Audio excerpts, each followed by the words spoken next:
Hi, it's my custom cruise. Beautiful big kid here. Got a Yamaha Wildstar.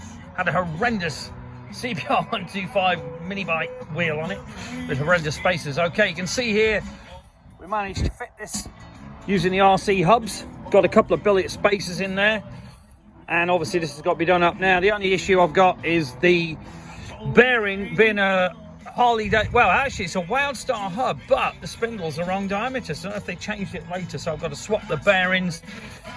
You know, a bit of machining involved to get this to work, but as you can see, the brakes on, the calipers on, it's lined up perfectly with the middle. Okay, and you can see cracking bit of kit, billet wheels. The other brake will now go back on, and you can have two brakes, because the way it was done with this Mickey Mouse wheel, okay, was dangerous, to be honest. He's even got spacers in the wheel there. Okay, and this is the system that was used. Horrendous. But as you can see, if you want any billet wheels, give us a bell. 01773835666, custombruises.com. Thank you.